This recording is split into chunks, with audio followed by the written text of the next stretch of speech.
Haiti and the Dominican Republic are located on the Caribbean island called Hispaniola. Long before the white men arrived, the native Taino lived on the island. They were very peaceful people. In the year 1492, Columbus crossed the Atlantic with 3 ships and discovered the New World. With swords and cross, he changed the destiny of the people forever. The Spaniards enslaved the Tainos and brought smallpox, cholera, avarice, and arrogance along with them.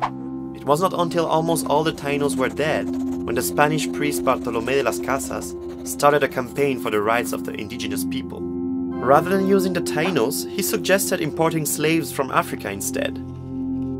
Spain bathed in the gold of the island. This attracted French pirates, who also settled on the island. The French government wanted to have their share of the pie, and the pirates were declared French colonials. From now on, there were 2 colonial powers, France and Spain. The transatlantic triangular trade arose between Europe, Africa, and the New World.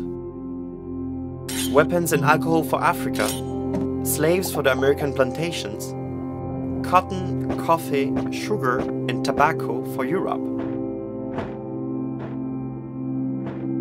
For the Europeans, it was a golden age. They sweetened their lives with the new luxury commodities from slave labor. In Haiti, a single settler had an average of 10 slaves. 1/3 of the slaves died a few years after their arrival. But this was not a big problem for the plantation owners. They simply picked up new ones as a replacement for the dead. And to make sure that the slaves were well behaved, they were beaten, mutilated, castrated, crucified, boiled alive in sugar syrup, and raped. This is when a new religion emerged, which united the slaves from different regions of Africa, the voodoo cult. Through the French Revolution, the wind of liberty, equality, and fraternity blew in France, and it blew over to the Caribbean. A few years later, the time had come. During a secret ceremony, the voodoo priest Duty Bookman called for a slave rebellion. He himself was killed, but the revolution was unstoppable. 3 former slaves, Louverture, Dessalines, and Christophe, led the uprising. The revolution was not only about ending slavery, but also about independence from France. The first black republic of the world was born. Dessalines ordered for all whites to be tortured and killed. France did not readily recognize Haiti's independence and demanded high compensation for the loss of its plantations. To avert a renewed French attack, Haiti accepted the claims 40 years after the revolution. Now they had to pay off with money what they had already paid for with their blood. The payment of the compensation lasted until after the end of the Second World War, and it damaged Haiti's economy up until to this day. But the freedom did not mean peace. After the independence, the blacks and the mulattoes fought for power. Until the 20th century, one coup followed another. During the First World War, Haiti went through a second round of imperialism.